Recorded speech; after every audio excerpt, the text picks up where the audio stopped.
Okay, good afternoon. Good afternoon. What a great crowd. Wonderful. So we just have one point of information before we start, which is that we have this most beautiful service dog at the front of the room. And he loves being with people, but he doesn't particularly like clapping. So I'm sure there's going to be a lot of appreciation in the room because we have amazing people. But if we could probably snap instead, that would be great. Yeah? We'll pretend we're our students, right? We'll do that thing. Okay, great. So again, welcome. It's great to have everybody here. And I first want to say that to acknowledge that we're on unceded Ohlone territory. And I was telling Elisa and Alida that it's kind of strange to me to be, one, doing a land acknowledgement, but two, the discomfort I feel that there is so much work to be done on our campus, and that I don't want to fall into performance of such a vital issue for our university. We're still sitting in the legacy and the afterlife of slavery and genocide and disenfranchised labor.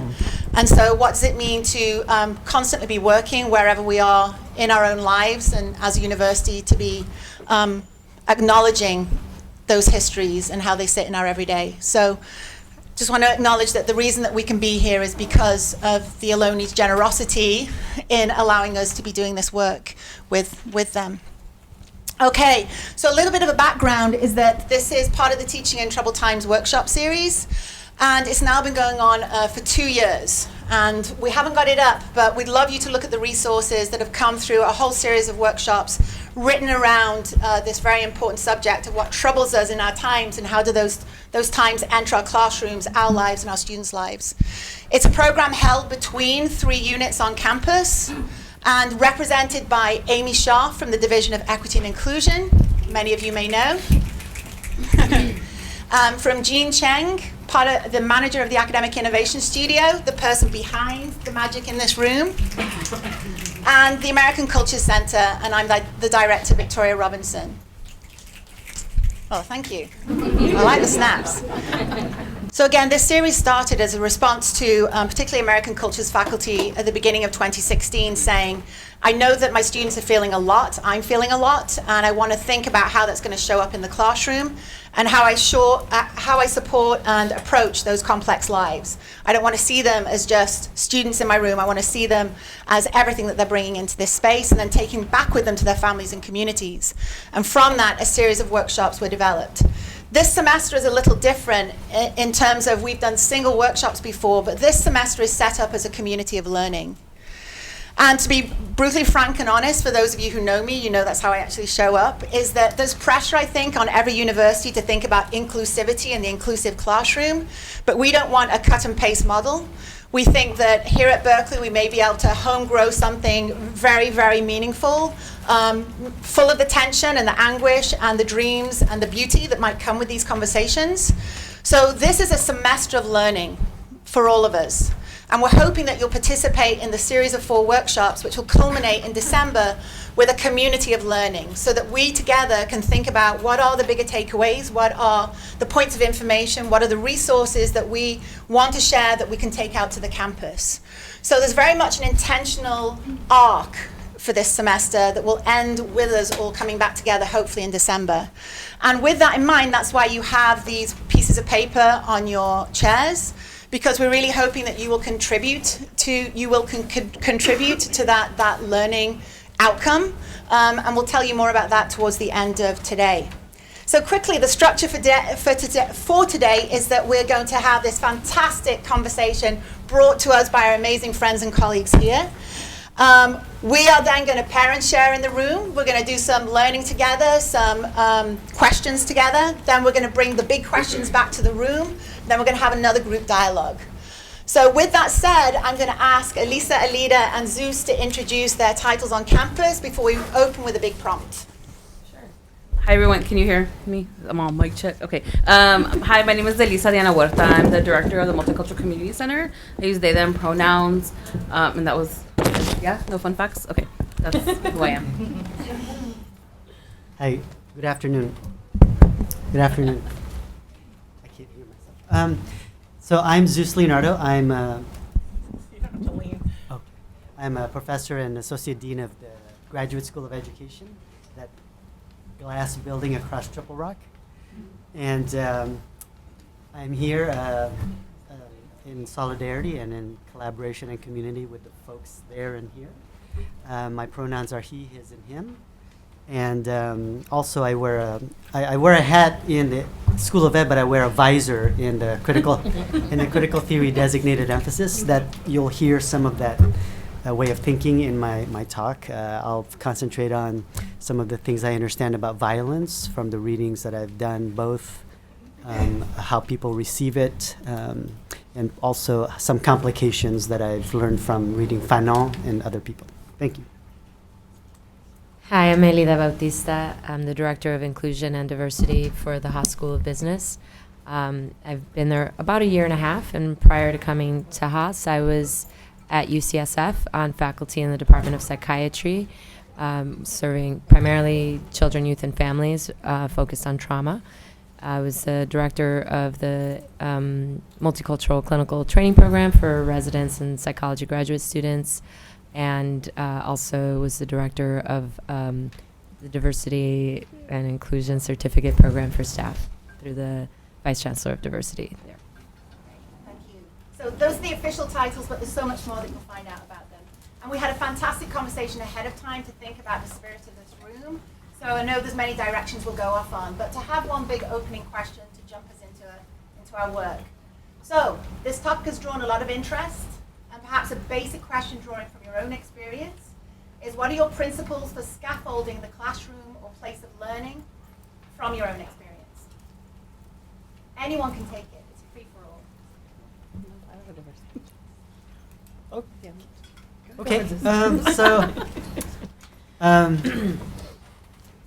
it's lovely to be here. I've been in this room several times. Thank you, Jean, for your hospitality. And I have a cat, and I am a fan of dogs. So I hope to get my face licked in this next hour from this lovely German Shepherd here.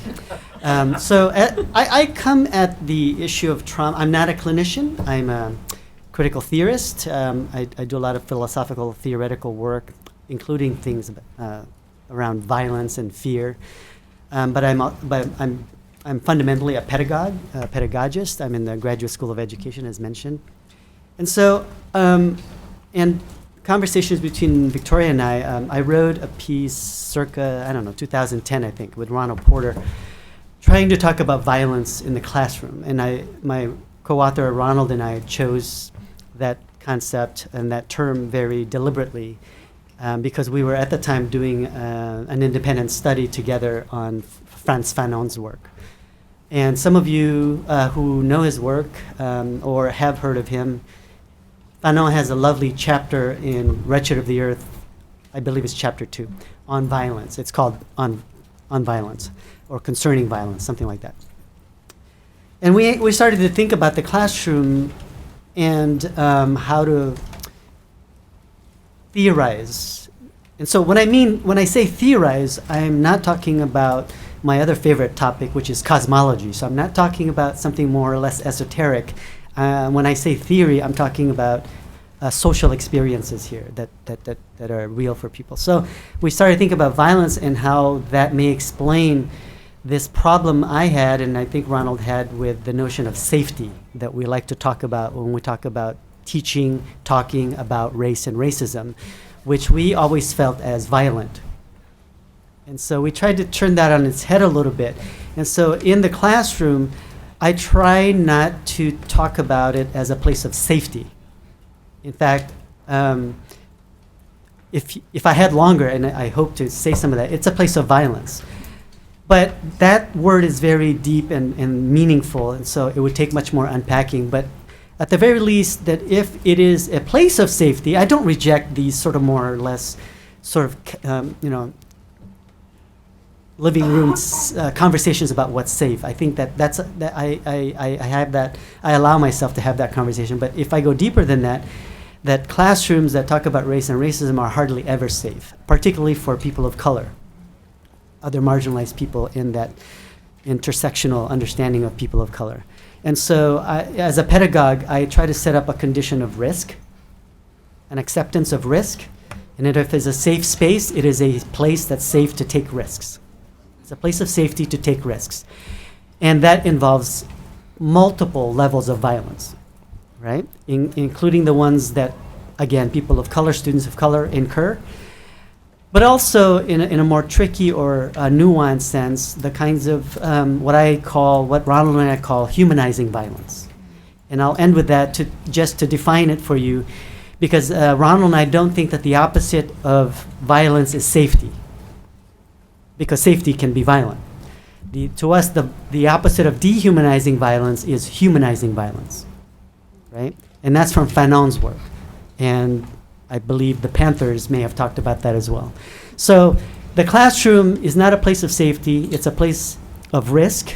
It is a place of violence. And my pedagogical understanding is not to set up a dehumanizing violence, but a counter violence, a humanizing violence, one that invokes freedom, one that revokes entitlement. So I'll end there for now. Thank you. I'll build a little bit on that, and what you're talking about, Zeus, makes me think about, just kind of generally our world is not a safe place, right? That if we really stop and think about it, anything could happen, like even in this very second right here. There's a level of unpredictability that we just kind of move through with denial, otherwise we wouldn't be able to function. And that as children growing up, right, the parents, the adults, the caregivers, the teachers, et cetera, provide a sense of safety that is more about structure and predictability, that they are there if and when something strikes, right? So kids are gonna stumble, their pets are gonna pass away, they're gonna encounter violence or challenges or struggles that are not a threat to their safety per se, but just a reality check that's constant. And so when you ask about what is our scaffolding, I think about the importance of just essentially doing our own work, and that it's not about denying that there are dangers, but rather how do we show up as the people in charge of a classroom or of a program to create those structures so that we can uphold any kind of follow-up when there is a violation of a community standard. I think about having self-awareness around our own triggers, whether those are us, I don't want to be called out as a fraud in front of my students, or I don't want to be called out for enacting a microaggression against the students, right? That those might be our fear points. And so just having that work as a stepping stone of the scaffolding and our own skills around self-regulation and grounding for when those things come up, because they will. Somebody's going to challenge our knowledge base or knows, something additional, or have read some other thing that we're not aware of, or we might misspeak or be called in or out on those things. And so how do we respond? So showing up, having done at least some of that work so that we're better prepared to respond, to hear feedback, to uphold whatever community standards might have been established, so that we show up with those structures. Sorry, I think I hit a high pitch on the mic.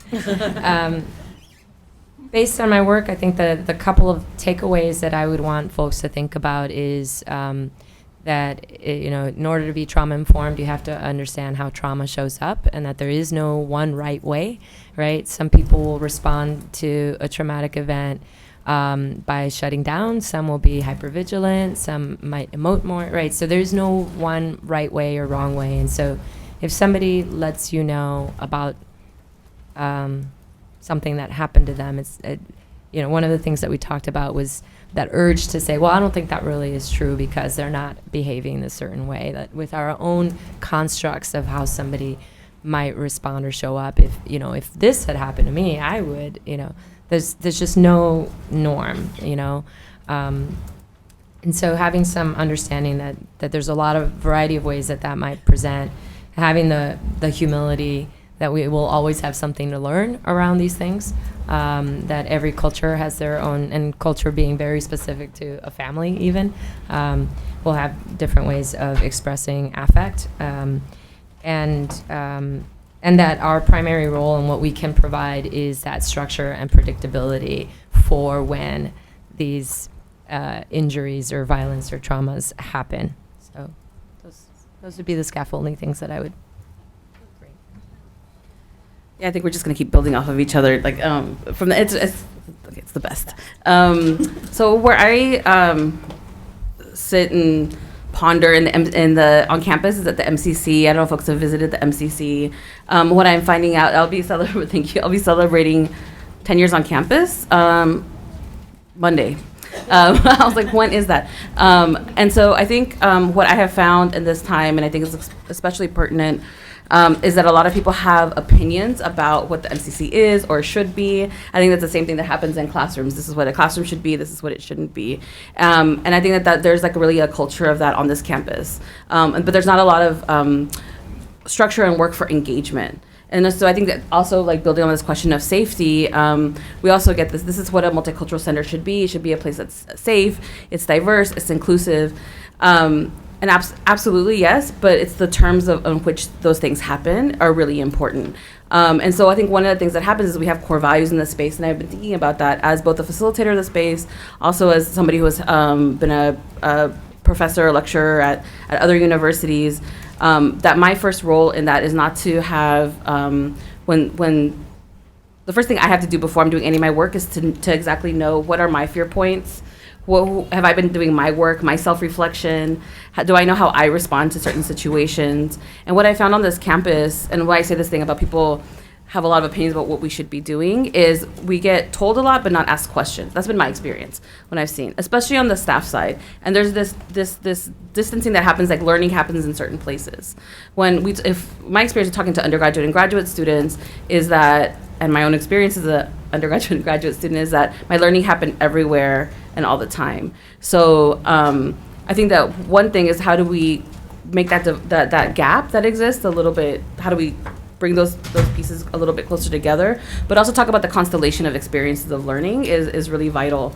And so what I tend to see are some moments of, and I'm noticing this, we're also working with students who are holding the space. So I'm a staff person who supports staff people who support students, right? And we can see these like different concentric circles, the same way that you might be a professor supporting a graduate student supporting students, right? There's these different levels of relationship. And part of it is, what are those self-reflection moments? How do we ground ourselves before we go into practice? How do we ground ourselves before we're moving into something? Also, how do we respond when we are told that we are something, right? If we're told that we're racist or we're sexist or we're homophobic or transphobic, or all those things. I've heard all of those things have come to either the space, to the MCC, or to myself, or to friends and colleagues. And the question is, how do we respond? And what I found is the response that I get, have seen modeled, is a fear response and a defense response. No, we're not. That's not what you're experiencing. That's not what's happening. That's not what I said. Versus questions. Can we talk more about what happened? Can we talk about what your experience was? Can you walk me through what happened in that moment? Can I hear that? Or just saying, I'm sorry that you're feeling excluded in this moment. I'm sorry that happened. Versus my personal fear. Am I actually at risk in this moment? I think that's a question that I don't see happening, that I don't see modeled for me. I think I'm like, who am I looking to? Who do I get to see? And from my vantage point also, I have very busy days within this one little space on campus. So I actually don't get to have these conversations very often. So I'm really grateful to everyone for convening us. So I think that one question is to know where we stand, to know what our responses are. And also, I think acknowledgement of, like, the land, when we were talking about the land acknowledgement, it's important to acknowledge just the material conditions, the violence. And it's not just classes that are on race and ethnicity that are violent. A math class is violent for students. Many spaces on campus are violent just because of where we are. So it's acknowledging the fact that the material conditions, what are the power structures that exist, and starting from those points versus a denial point. And I've seen different universities, different learning experiences, places deal with that in different ways to different success. But I mean, I think that's just like a kind of opening idea in terms of when we think about creating spaces not of safety and inclusion, but of engagement, that it really does call for us to be self-reflexive and honest with ourselves about our own learning moments, our own traumas. And there's not a lot of things that hold us in that undoing. when you acknowledge that you have trauma points or pain points, it gets messy. And so then I'm really thankful for this series because I'm hoping that we can create a community of colleagues and practitioners where we can find ways to hold ourselves while we're holding other people doing that work. So I would start with. Messy is a great word. I'm just wondering, you've heard a lot. That was very juicy, to use one of my favorite words. Have you heard things from each other that you want to react to, want to reflect on? Well, I think what Lisa's saying is that I like the word complicated because there's no innocent way to come into this topic, i.e. no safe way. And I see my students in the audience, and we know we've talked about the injured injurer, for example. In this context, it's the traumatized traumatizer, right? And so that we often are on both sides of that equation, and it's not obvious because we are looking for the signs, but sometimes you're going to have to look pretty deep because somebody looks well-adjusted, as we like to say, but trauma could be right there beneath the surface. So I think that it's complicated, and we need a classroom of generosity, right? We need a pedagogy of generosity to speak to the idea that, the word intersectionality is very popular. I'm pretty sure you know that that Kimberly Crenshaw term that's, according to the Chronicle of Higher Ed, has gone viral. So to use that term, there's the intersectional trauma, right? And so that the sense of you're experiencing it, as they said, not only through race, but and not just ethnic studies courses about race, but you can take a math or physics class, right? And so I think that's a nice way to think about this. It's very messy. It's complicated. We need a lot of generosity with each other, and to understand that you're not always on the right side of that line. No matter how well-intentioned you think you are, I am, how well-intentioned I think I am, is that's going to come out, and we need to forgive and be forgiven. I think with the forgiveness, it is always important to remember that it's the onus for faculty or for program director or for kind of the lead is to acknowledge, right? So that we're not perpetuating or further injuring by pretending it didn't happen, right? So it being intentional about creating the generosity, and making sure that we're just taking responsibility for whether it's us or whether we're holding having a way of communicating accountability of our students. If somebody says something that is overtly threatening, essentially, to somebody else's sense of livelihood, right? I think the challenge when we talk about safety and microaggressions, I kind of get it from both sides of folks feeling like we're being too sensitive, or can we stop already and have folks act like this is the real world to we're not sensitive enough. I get it in all directions from administration and faculty, and and one of the things that I think about is just that thread through of what a comment or a term might signal to somebody who comes from a group that has either historically or currently is being targeted, right? Where it does become a sense of like, I am not sure that, on some visceral level, that my livelihood is safe here, right? And so, and that distraction that it creates such that then we're no longer present in the learning environment. And so just by acknowledging or addressing it in the moment and maybe tabling it or whatever you need to do, at least then allows the person to say, okay, person in charge, notice they're going to do something about it. I can re-engage in the learning. Otherwise, you're distracted with the, should I say something? Am I the only one? Did I imagine that? Like, right? So helping to facilitate the learning by continuing to be the responsible one. And we might miss it is the thing, right? So sometimes we have to take the cue from how our students start to respond. Maybe they all start to shuffle in their seats and maybe they're all looking at each other. We got to pick up on those things and say, something happened here and I'm not sure what it is. Is this something we need to address, right? So that we're not further injuring, I guess. Is maybe not. perpetuating that.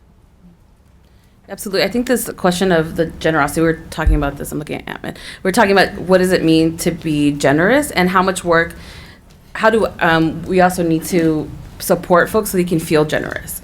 I think one of the things also that, if we're talking like trauma-informed work, one of the things that sometimes we don't even know, Elida, I was talking about this before, we don't even know when we've had trauma because our survival strategies are so kicked in for such a long time. So it can be very disarming to be like, oh, okay, I shouldn't cuss. So like, that, that happened to me and I'm actually reacting from that versus that's just the way that you do things.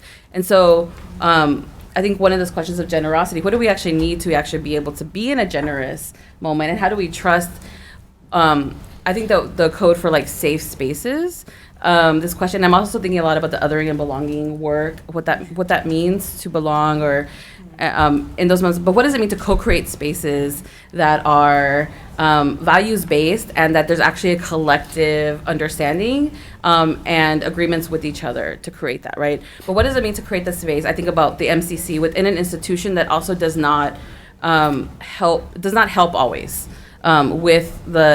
with creating generous spaces. Like many of our students across their intersectional identities do not have generous relationships with the bureaucracy of this institution, sometimes embodied in us as the professor, as the director, as the admissions counselor, as the financial aid counselor.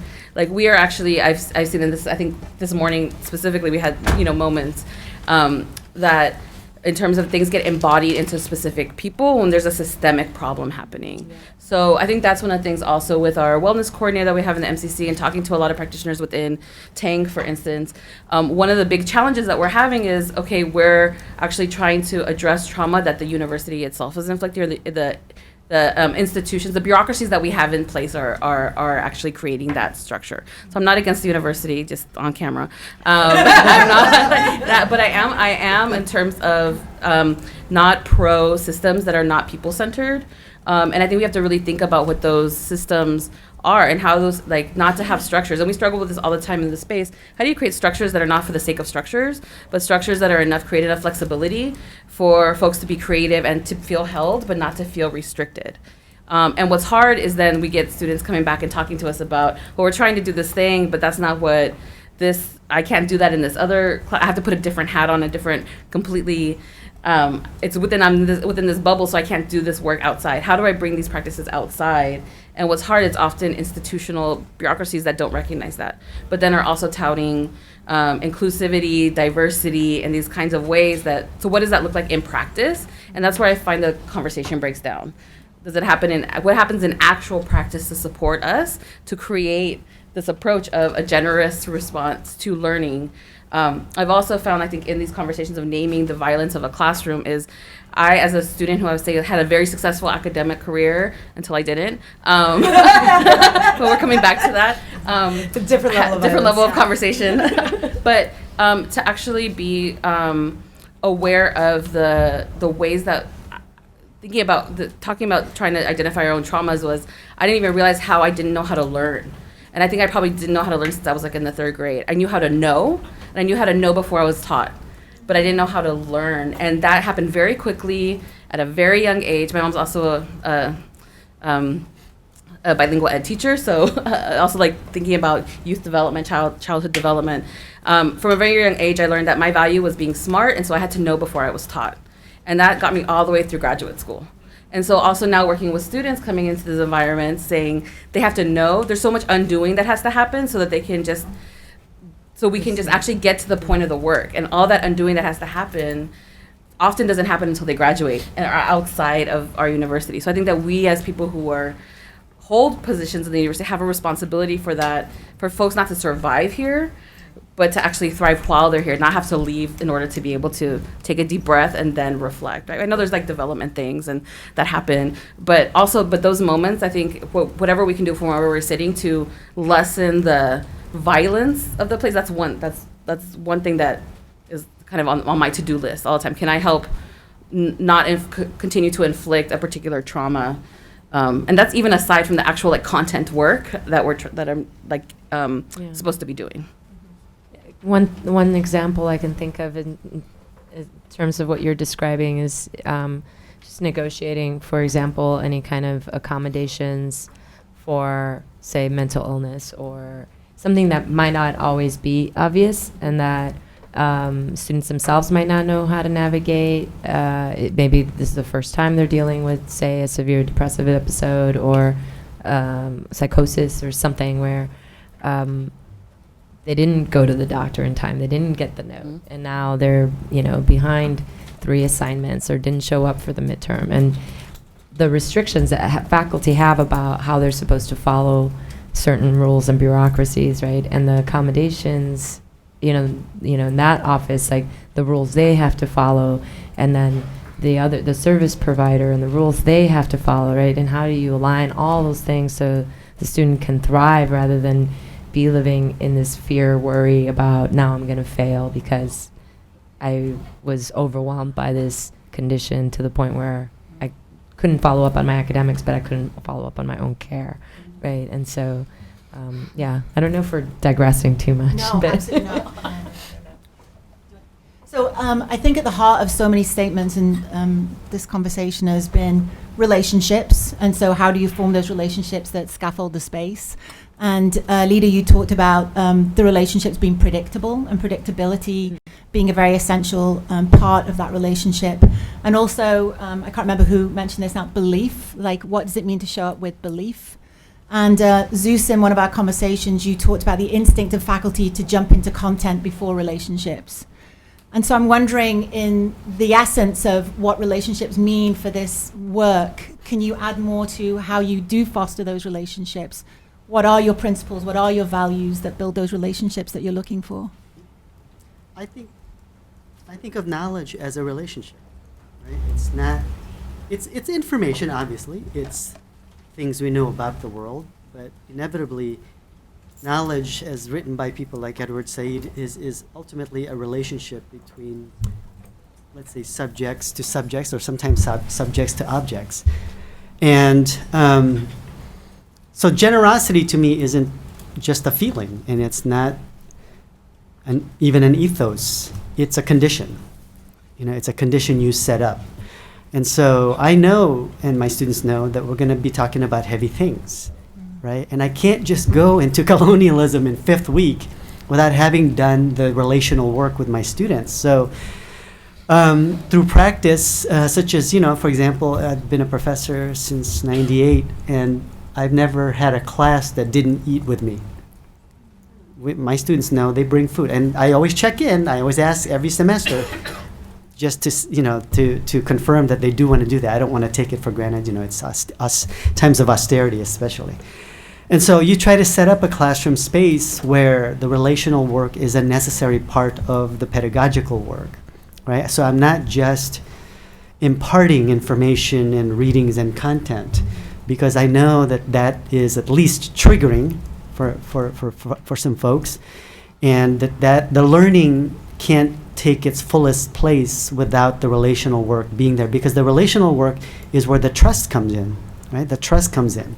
If they don't trust me, and I'm not saying it's ultimate trust, it's a 14-week course, folks, you can't build ultimate trust in that, but you can do your best, and you can try. And so we break bread, and I, in my own conduct, try to exude that by, and I'm busy like everyone else, so I struggle. I struggle with that, of being open and offering comments and on their papers and those kinds of things. But those are some of the ways that I think of generosity. It's not a feeling only. It's not even an ethos. It's a condition. It's a material condition you set up in the class, without which I feel the heavier you teach, i.e. racism, sexism, etc., the less it's going to be successful for you, and the less learning might take place, because you didn't do the relational work, right?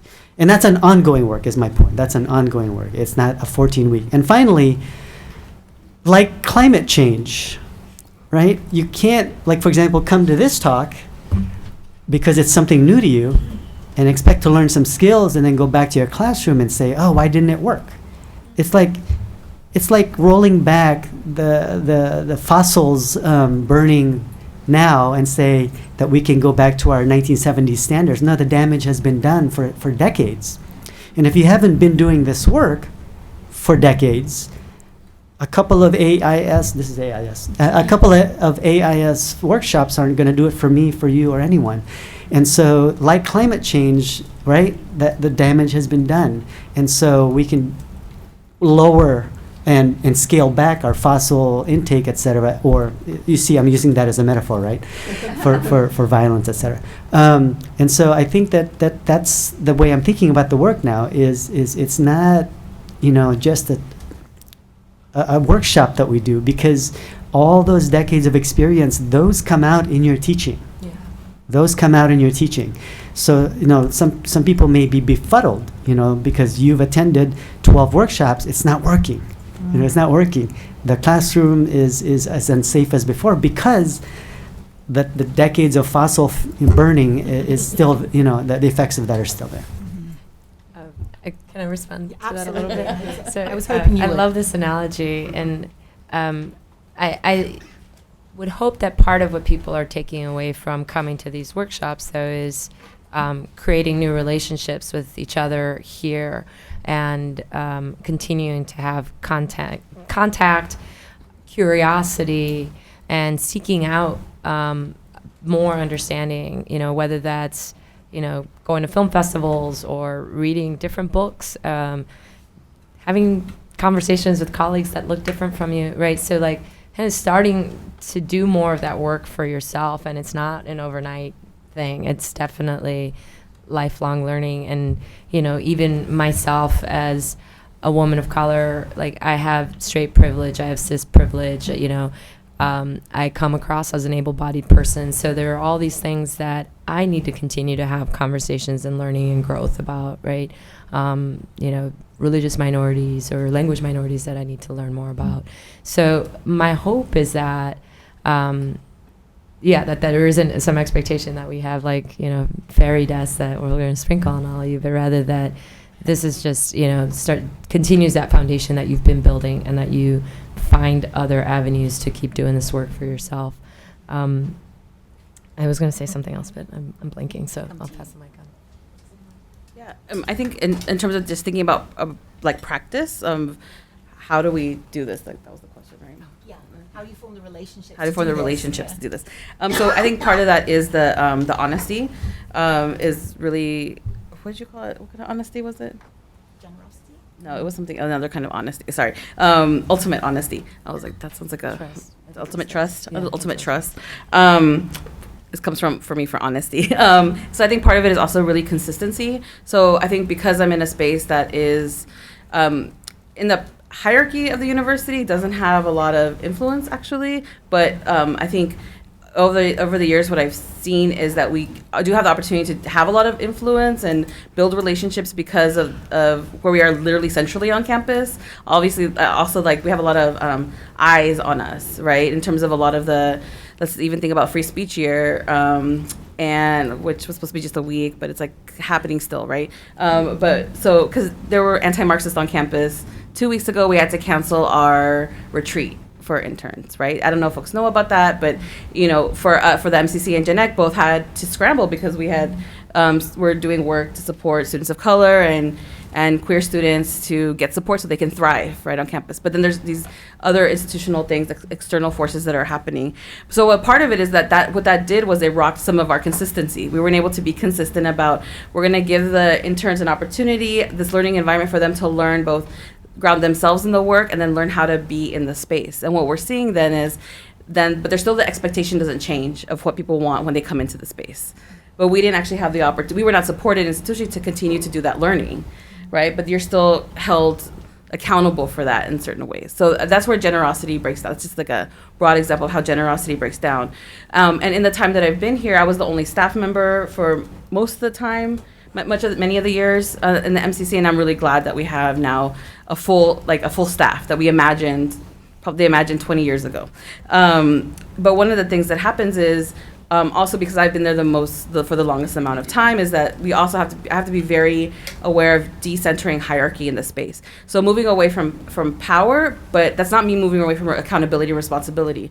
I am the director on record. I supervise folks. I have a responsibility for doing that work, but doing as much as we can to collectivize decision making. And that's what it actually happens and looks like in the space, is that and I have to do that constantly with students asking me for permission to do things versus saying, well, what would you like to do? Are you informing me you'd like to not come to seminar? Okay, let's talk about that. That's great, but I'm not giving you permission. And that's a constant moment of having to decenter. But I'm very consistent with it, so every intern is getting that experience. Every community partner, no matter what your affiliation, you see Berkeley or not, you should be getting that same kind of consistency of relationship. So it's building some structures as well that you can see that consistency. And when something alters, then we can talk about that. But we do have we can come back to our core values that were student created 8 years ago that have held up over all this time, that we can go back to our core value. We can always go back to that to recenter ourselves, which is really helpful in terms of the relationship building, because then we can know that Victoria's going to come into space. AC and MCC are building a relationship, as well as Victoria and I are building a relationship. And we hope to do that at multiple levels, both at the institutional level, but also personally, because and that's such a troubling thing for an institution that's so siloed. It's really troubling for departments to actually have strong relationships across the academic versus student affairs sides. Those kinds of things can actually be a little bit scary or not tenable for a very long time, or they can be character driven. So we're also really working in the space, though. What are succession plans? What are next steps, so that it's not all on our own individual, but we're actually trying to change the institutional approaches to things. So I think it's really about that relationship building is really around consistency and trying to really know that. And we're also, again, acknowledging material conditions. There is a hierarchy. I am the supervisor. I do your time cards. I don't want to mess with your money. I don't want you to mess with your money. It's like naming those things, but not saying that I have all the control or power over something. We have to trouble that and also practice it. And it's an iterative process. Every day it's those conversations, because that's not what the power dynamics look like externally.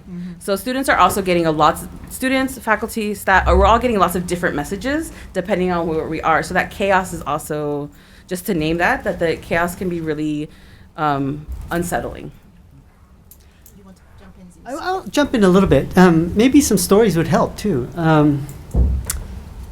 So I take the position of the pedagogue, and that has many meanings, one of which I get from Paulo Freire, right? And I'm an anti-racist pedagogue. And so students have thought sometimes, man, don't you hate racists? And some of them may be in your classroom. In fact, they'll get specific. Don't you hate so-and-so's, racist rants, etc. And I remember such a conversation, and I said, so-and-so is not my enemy, so-and-so is my student. And so I take the position of the pedagogue, and I talk about education as that which we say is about changing minds, but often we don't say anything about changing our own minds, because in those interactions, like, let me tell you one. It was not here. It was in a different place, and I have students do presentations. Some of you are in here. And a white woman presented, and she said something that was in my book and in other people's book, probably racially insensitive. And a black male student called it out, and she defends herself. Or it was 20 years ago or 18 years ago, so some of it is some of the details are a little blurry. But she sort of balks at him, and I said, uh-oh, here it comes, right? It's one of those moments. Everyone's feeling unsafe. And he gets up, and he kind of walks down the aisle, and I said, oh, he got up.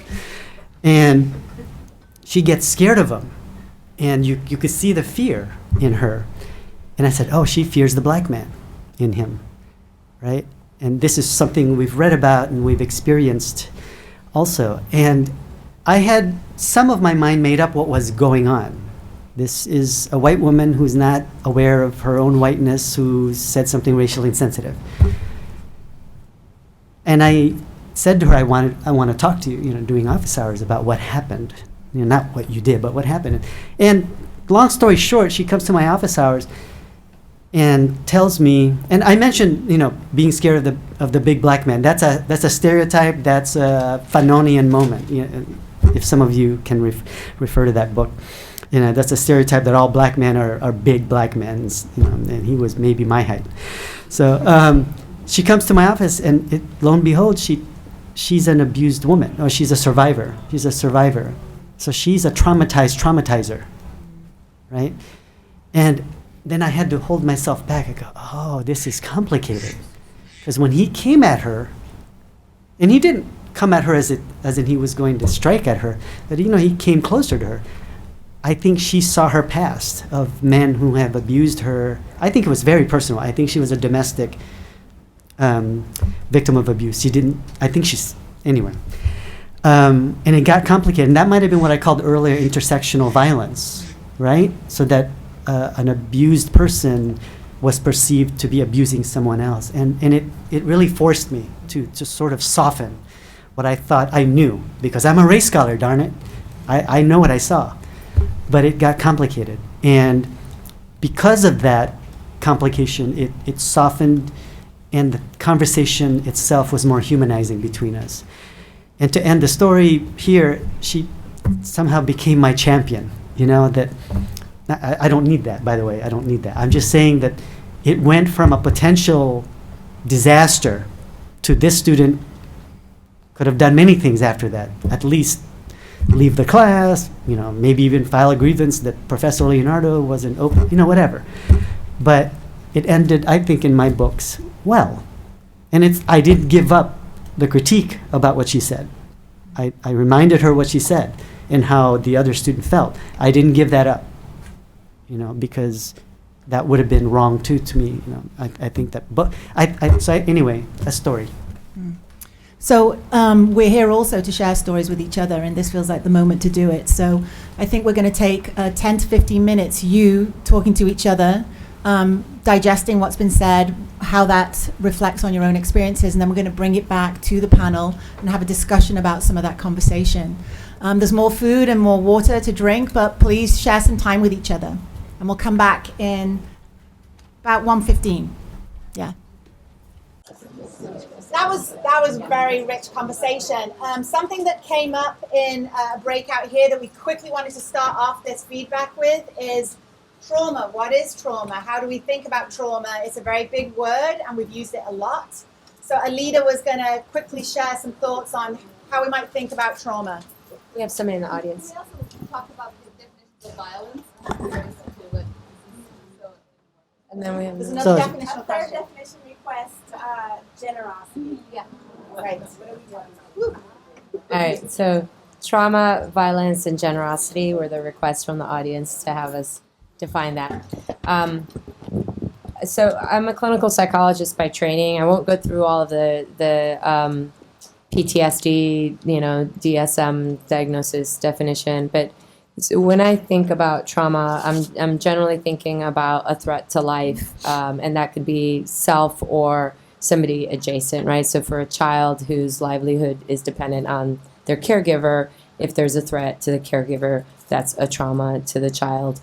We're talking about if you witness a trauma, so if the violence isn't toward you, but rather you are in close proximity, like you see somebody get hit by a car. Well, the person who got hit by a car is having their own potential traumatic experience around it. But you might also, having witnessed such close proximity, that threat to life, will have flashbacks, nightmares, your own triggers about like the smell of the screeching car, the sound of the screeching car, the visuals, right? So it might show up for you in different ways. So I would say that's, the individual trauma. I made some, I alluded to, like, if you're part of a group that's been historically marginalized or where there's been historical violence and current, right, that there's certain threats that, I'm on both borders right now. I would say Native women, trans women of color have higher homicide rates. Certainly black men, other places, et cetera, right? So we can think of all these different categories of violence and threats to life that certain kinds of microaggressions or that there's a thread through that is like if one of the experiences you have with trauma is hypervigilance of your safety, right? When there isn't predictability and you don't trust the person is in charge is going to take care of you, you're hypervigilant to your surroundings. Is this a safe place? Am I going to be safe? What do I need to do? Where's the closest exit, essentially, right? And so that there are reminders of these historical and current, just from stories we hear that when we identify with somebody that is being consistently threatened as a group. So I would just kind of throw out Dr. Joy DeGroy is somebody that you might want to, if you're interested in reading something about, like she does stuff on post-traumatic syndrome. So a lot of her writing is tracing that historical context to present-day behaviors and how that shows up as trauma. So just one example of kind of those historical thread-throughs. That's the idea of the bystander trauma, right? You witnessed the sort of primary trauma. And I would add to that, I think what she's hinting at is the importance of repetition, so that when you're in a traumatizing environment, right, not just you're driving through a neighborhood, you saw somebody get into an accident or a crime was committed. But if you see that over and over and over again, the idea of repetition really changes your relationship to the trauma, right? And it gets sedimented, right? And so, for example, and sometimes it gets buried because let's say you even leave the situation, right? But those traumas have been deposited through repetition. And so my example is not long ago, about 10 years ago, I went back to the Philippines after 30 years of not having seen where I was born, and went back to the street I lived. It's actually called Tramo, and that's relevant here. And it was traumatizing because there's a lot of poverty, and it's my cousins and it's my aunts, and I'm an adult now. I left when I was a kid, but it was deposited in me, and so my family and my sisters and I say that there's a lot of trauma in Tramo. That's the street I was raised in. There's a lot of trauma in Tramo. And so that's just to add to that. As far as violence, and I'm not going to define everything there because there's too much, but as far as violence, the way Ronald and I, my co-author, were talking about that is that we were trying to nuance it. Obviously, you can't say violence without that conjuring up what most people think about violence, which is that it's bodily, right? It's bloody murder. It's a Law and Order episode. Pick the series. There's 3 of them. But through our reading of Fanon and further than that, Sylvia Wynter, Walter Benjamin, etc. They've complicated what that might mean. And the way we came at it is that, again, it's in that condition of thinking about safety, right? And the idea that people experiencing violence in a classroom are given this option of, why don't you feel safe? I'm like, that's always been very problematic. And so we tried to look for literature and theories to make sense of it. And the way we defined it is that violence is a certain it's a certain violation of the standards of humanity. Therefore, it's neutral. Let me say more. So, for example, you can shift the standards of the humanity down or downward, such as Nazism, etc., right? But through decolonization, through the women's rights movement, through the Black Power movement or Black is Beautiful movement, I think that's a certain violation of standards of humanity too, that shifts it upwards. So that's why we came up with the idea that the opposite of violence is not safety. What we're thinking of is there's dehumanizing violence, i.e. that which violates standards of humanity. But you can violate the current standards of humanity up, right? And that's a civil rights movement, etc. So that's how we defined it. And we also based it on nature. If any of you are fans of dialectics, for example, we're trying to suggest the dialectics of violence and the violence of dialectics, I suppose, that in nature, violence is dialectical. You are all stardust. You are here because you're made of iron, oxygen, and all the heavier elements that are products of a star blowing up. If anybody has been following the black hole pictures recently, you are children of violence, right? And the sun, our sun, is a second generation kind of sun. It is born from supernova of the first stars. The Earth is a heavier element. That's born out of that superviolence. Finally, and I have so much more, but finally, with respect to the Earth, right, you might not know that the Earth was struck by another planetoid many, millions of years ago, called the bombardment era of the solar system, or of the universe, but of the solar system, where we had many rocks flying around this solar system, and we were bombarded all the time. And that's one planetoid hit the Earth and shred its mantle. That mantle is your moon. The moon stabilizes the Earth's axis and its seasons and its orbit around the sun. The Earth is a child of violence. So there's many more, but in nature, violence is life-taking and life-giving. I didn't think we were going to get onto supernovas, so this is unexpected. Generosity, do you want to? Sure. Oh, actually, can I build on that and bring it back to the kind of human violence trauma? Sorry, Elisa. Just Go for it. I would say that the same parallel exists with human beings who have experienced trauma, and whether it's chronic or acute, singular, and whether they had PTSD or not. That there is a whole body of literature on resilience and resilient growth that for some people those traumatic incidents and events are actually what catapults them into this whole level of growth and learning and flourishing and all of that. So just to recognize that it's a phenomenon for us as well, that we might that not all trauma or violence is diminishing. Mm-hmm. Yeah. Thank you for letting me. Yeah, I'm not as I don't have the definition, so that's great. It's mostly I think the one thing I would want to say about trauma and violence is when I think about practices is that are they people centered? What is the centering? What is the motivating force of whatever we're doing? And to be honest about it, is it because if it's not people centered, it's money centered, it's prestige or power centered, is it data centered? All those kinds of things that stand in for humanity or for people. And so one of the examples I have is when I watch students supporting other students in very punitive ways. So I know how to. So one of the things that might happen is I find this a lot with editing papers. I found this with my own writing. I was like, I can't give it to some of my friends because the way that they give me feedback is this is wrong, this is wrong, this is wrong, this is wrong. And I'm like, really? Can it be that? Because they have a standard of what is correct. Not, let me hear what you're trying to say to me.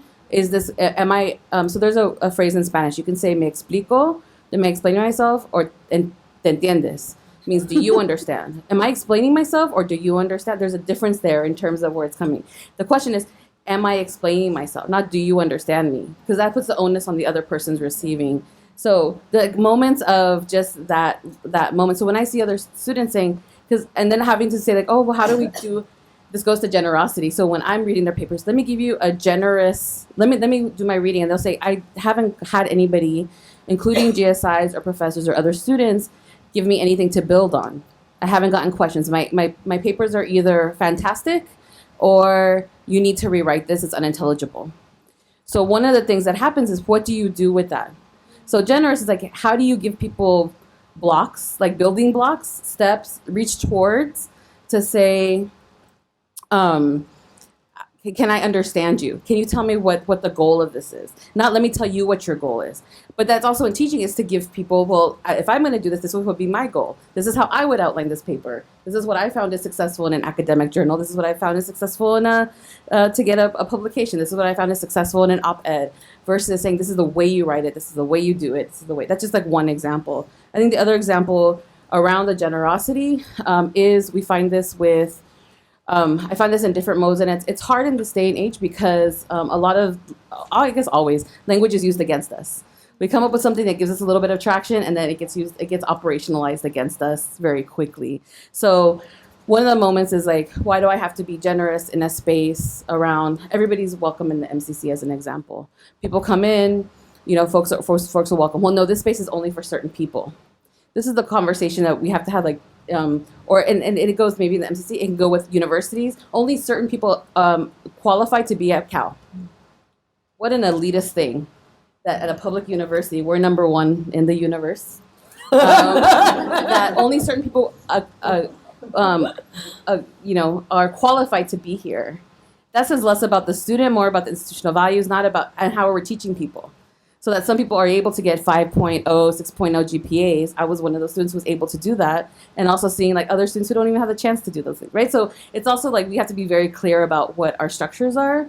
And in that generosity of saying everyone is welcome, to say it might feel also to acknowledge that there is real violence and trauma, to say why we want an exclusionary space. Why we want a space just where we can take a deep breath. Not a safe space, just a space where I can feel like I'm not going to be bombarded in this particular amount of time at this time.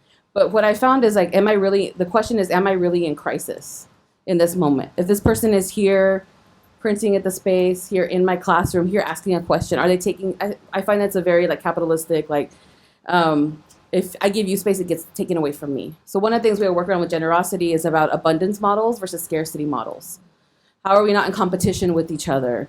And I can't tell you exactly what that looks like like it depends on every place that you're sitting. But really to think abundantly, even when we have nothing. So the first thing that happens also is the first thing often students want to know is how much money do I have to do something? And the question is, well, how much money do you want?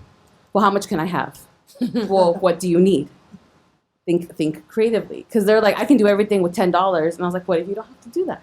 What if money is not the operating principle for which you dream and imagine what you want to do? What if not getting into that graduate school is not, that's not the goal. The goal is, what do you want to learn? How do you want to be trained? What do you want to do in this world? How do we get you trained up to do that? Yeah. But it's really shifting those kinds of moments. And we do need generosity because we need people who are in those moments, in those positions, to reach out, but also to not do it we have to know what our guiding principles are, if that makes sense. But like scarcity and abundance models have been really helpful for us, just at all kinds of, it really like at the very like interpersonal interactions up to like the kind of institutional interactions. That model has been pretty important when we think about generosity. When I think about, so generous for me is also, I also have to be able to receive generosity. So one of the things I was going to talk about, or just very quickly, was that I went on medical leave last year. I was put on medical leave last year. And what happened in that moment was that I realized that I had a group of folks around me, one staff person, two staff people, and the group of students were like, you should go. You need to go. We're going to be fine. The people who panicked were other people about, no, what do we do with that? Like, you're going to be fine because everything is taken care of. But I needed to actually have somebody, I needed a practitioner. I needed somebody to reflect to me, Elisa, you are not okay right now. You are experiencing trauma. She was like, literally, here's a PTSD like handout. This is what's happening to you. And I was like, oh, no, I'm fine. I'm good. Like, I'm a little tired. No, this is what's happening to you. I needed somebody to do that also for me. So for the folks who are holding things, we need that. And that's why collective processes are so important when we're thinking about this. Because I also need to be able to be a human, which I do not always feel in my I feel like a crisis manager or somebody who gets like it's like a cyborg or something that gets activated when there's a crisis for the institution. Otherwise, I don't get the bat signal. But not even that. It's like I'm not a hero in the situation. Like the question is, you need to deal with this, and then it's like, okay, you can go back and do what you're doing. So it's not always dealt with I'm not always dealt with in a human-centered way, and there might not be a lot of things I can do up or externally, or how do I do that conversation? But there's a lot of things I can do in the relationships that we're having. So I say generous. I would say that was generous. Thank you, Lisa. I mean, finally, on generosity, it's Pedagogy of the Oppressed, right? If you've read that book, that's where I'm getting it from. It's the sense that it's not humanitarian, it's humanist, right? So it's not condescension, it's not paternalism, right? It's being in communion with, this is Paulo Freire's words, it's being in communion with your student. And so he lays it out there more lengthily, but to me, generosity is a sense of your incompleteness and understanding that, right? That you might be the pedagogue, you might be the supervisor, and you might have that authority. You are in authority, according to Paulo Freire. You might even be an authority because the state credentialed you, for example. but you don't have to be authoritarian about it all, right? And so that's a sense of generosity, and it's hard sometimes, especially for marginalized people, because the institution is always pushing you to assert yourself as an expert. And we talked about experts, as an expert, as an authority, as someone who has to prove what they know, right?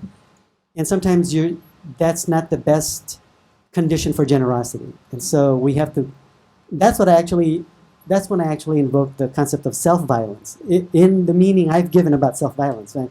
Of violence, which is a sense of what Henry Giroux once asked, what have we become that we no longer consent to?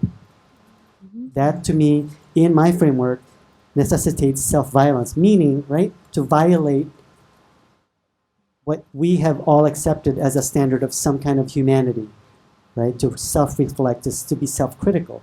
So I guess part of generosity is also to be generous with yourself, that you have become what you are, not because you always chose that, right? That you are born into a situation, as Marx would say, you make choices in situations that you didn't make. Okay, now it's time to bring some questions from everybody. We have a mic, if you wouldn't mind using it so that we can capture the questions. And comments. Comments, Since you all observations. talked amongst yourselves, and there might be things that you want to share. Yeah. We've talked about trauma in a kind of personalized and moment-driven kind of way. And I've experienced situations where there's a collective trauma that's built up over years of unseen things. And I'm wondering how that kind of problem can be addressed and approached, and to possibly think about whether our own scenes in a classroom involve a degree of collective trauma. Yeah, I think that's a great question. Thank you. One of the things I was thinking as I was listening to Elisa talk about the elitism, right, is who has historically been left out, and those structures, that have pushed certain groups out of the trajectory of having access to an institution like this place, and that continue to perpetuate, such that we constantly have to prove our worthiness of even being here, whether we're on faculty or staff or students, and that the visibility of these things, and whether there are conversations that happen among us within certain communities, or just this kind of knowing glances that we exchange in a classroom, that, I can't help but think of the recent massacre in El Paso as, for me, a signal of a collective trauma that I experienced, and that I feel adjacent to other community members experiencing. I'm getting worked up about it, just thinking about it. But this threat that's there, and that shows up in a variety of ways, right, in society, in our government's messaging and policies, in dehumanizing ways that members of my community are being treated. And I certainly hold a lot of privilege being a U.S. citizen, and being, having a PhD and all these things. But I feel a proximity, to children who are in cages in the border, who are being separated from their parents, who are experiencing deep levels of trauma, including sexual abuse, severe neglect, even just from physical touch, that's going to impact long-term development. And I'm not sure if I'm getting to what you're saying, but I'm thinking a lot about this kind of performative expectation of, for example, people of color to get admissions into any of our schools, right? That you have to make the admissions officer cry to prove your case, and that in some ways there's expectations of bringing your voice into the room in a classroom to speak to those, whether you're in a history class or a literature class or whatever it might be. It's like, oh, but we want to hear from the one X in the room, right? The one woman, the one, etc. And that there are ways in which we perpetuate these traumatic experiences without recognizing it, with thinking that our intentions might be good, that we're trying to bring diversity or voices into the room. But in reality, there's this, like you have to prove your worthiness, and the only cachet is that you've had some extreme story in your background, and that's going to make it worth it for everybody else, your presence, you know. Thank you all for your what you've shared. I had one comment and then one question. The comment was I'm feeling some resistance to the concept of humanizing violence, and so I'm trying to sit with that and figure out what it means. And it just struck me that another metaphor for bloody, painful experience that creates something new is childbirth. So I just wanted to put that like different metaphor out in space. And then the question, I brought this up with one of the speakers and was asked to share it with the room, is you all have spoken about how you try to create safe spaces when you are the professor or you are the director or the leader. And I was interested to hear how safe spaces can be created for you in this community. Thank you for that question. I notice, you know, as much as I've been doing this work, that when I'm new in a space, that my kind of default mode is to hang back and observe. And I only, I think, started to consciously name that fairly recently, that I just thought I was a shy person or an introvert or whatnot, and I realized, oh no, this is a safety thing. I've, you know, through much of my educational experience, I've been the only, right? And so there's a way in which I hang back and kind of check things out and try to figure out what are those norms before I can insert myself and figure out if I'm going to be valued, essentially, right? And so I think some of that is on me, and some of it is when there has been a generous spirit that pulls me in, that sees me, that sees I'm like in the back corner kind of doing a half raising of my hand, that I think of like a double Dutch where I'm like, oh, should I jump, should I not, you know, and somebody will notice me and say, hey, you know, you have something to say. That's how that safety and trust starts to get built, is when I've had faculty or facilitators or managers that notice me and can tell either from my expression on my face or something, and brings me into the room, and, you know, says my name and credits me when I, you know, when they build on my comment, or shares kind of my authority or expertise with others as a way of elevating me and bringing me into a space more formally. I accept that. That's why ever since 2010, I try to be very clear about that essay and what we meant. And you asked for a definition, I gave you our definition. So I'm not talking about violence willy-nilly, let's say. I'm trying to talk about it very specifically. That would have been a very different essay. We were looking at Fanon, who doesn't talk about childbirth. Freire does. He talks about being reborn. I'll tell you about that in just two seconds. And so we were trying to do something with the concept of violence. So that's the essay. And it's not trying to do a lot of other things. It's trying to do something with that concept, which we have and we experience and we talk about, right? Violence. So it was our attempt to trouble it, to complicate it, etc. Had we wanted to do something else, maybe we would have looked at pedagogy of the oppressed and picked up not just the metaphor, I think, right? I think is what you're saying. But in fact, I have a problem with Freire's use of childbirth. I mean, any man who's going to use that as some kind of metaphor to talk about being reborn is going to be a problem. And some of my students may remember that when I taught pedagogy of the oppressed, I critiqued that a little bit. So that itself, like safety, can be used in, I would say, and let me co-opt what you're saying here, that metaphor can also be used in a violent way, right? When it's uncritical and unself-reflective, the idea of childbirth. So that's the context of why I wanted to talk about violence, why I wrote that essay. And you had a second part. How you... Safe space for you. Oh, safe space for us. Yeah. Yeah. Yeah. We think so much about our students and how to provide safe spaces for them. And here's one.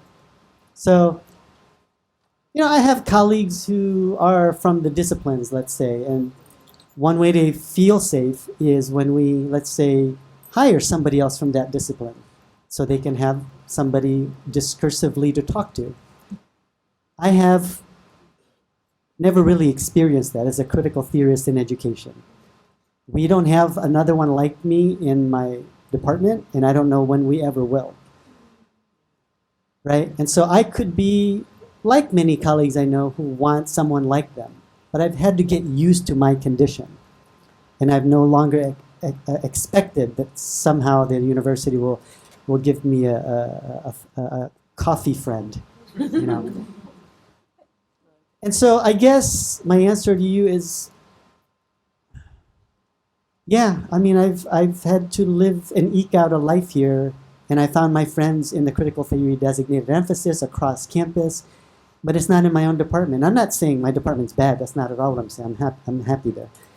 But you know, one way we can feel safe there is not to give me a friend, a critical theorist friend, but to validate critical theory, to legitimate it as a legitimate way to look at education, you know, and not some fancy talk, for example. And I'm not saying I'm getting that message. I'm just saying, to answer your question, you know, that's probably one way I've thought about it. I'm like, when people might complain that they don't have another like them, like, I don't even have that expectation anymore. It's like, I live in exile. You know, so, and that's, you know.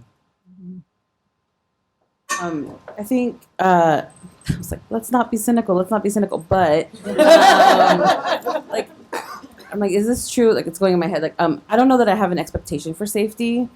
Maybe there's a should, but I can't really live in all the shoulds that should be in the world, right? I think there's a direction towards transformative justice, towards the world that I would like to live in, but which mostly is geared towards being able to be my full self, be a human being, and be respected and engaged with on that level.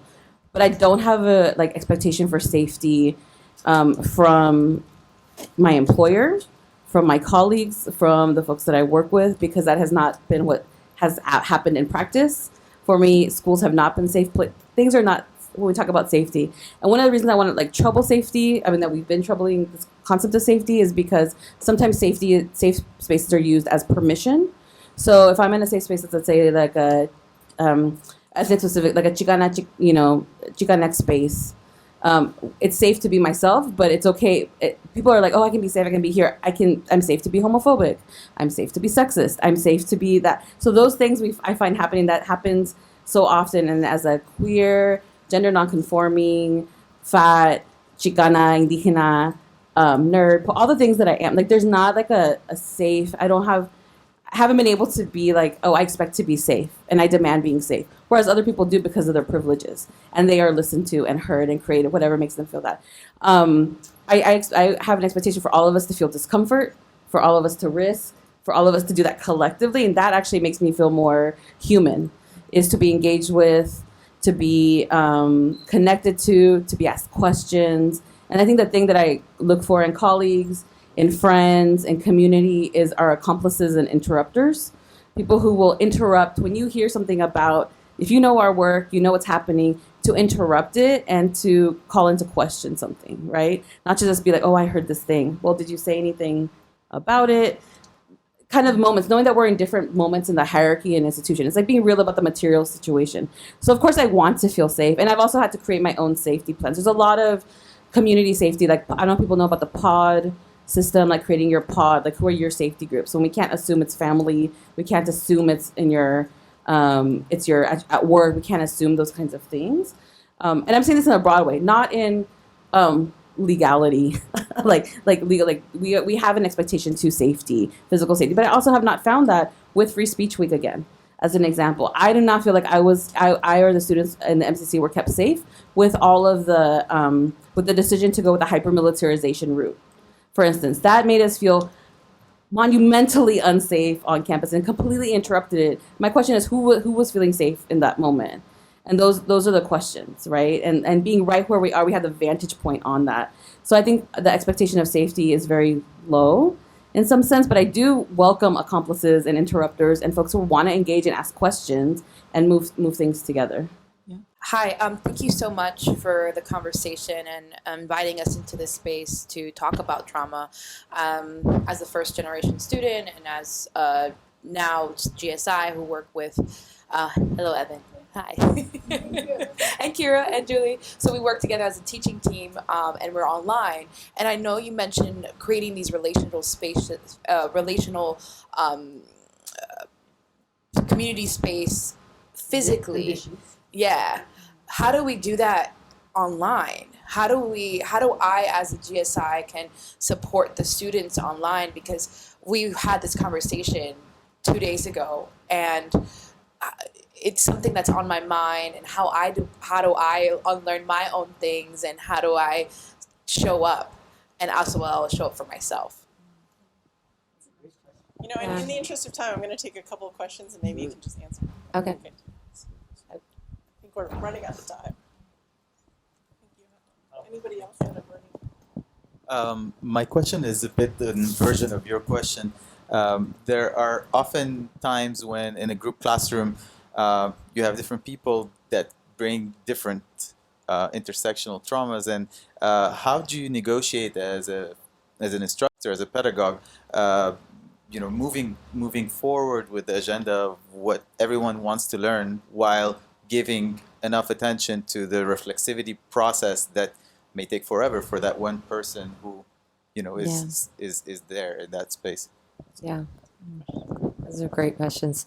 I have a couple quick thoughts. One is, and it might be helpful in both situations, is, it started by talking about that we need to do our own work and have that self-awareness. And so one of the things I would say is, to whatever extent you can authentically kind of share of yourself with your students online or in person, might be opening up those conversations in ways that you can invite that student to visit you in office hours, for example, or kind of create a connection toward you that will allow students to follow up with you, on a sidebar.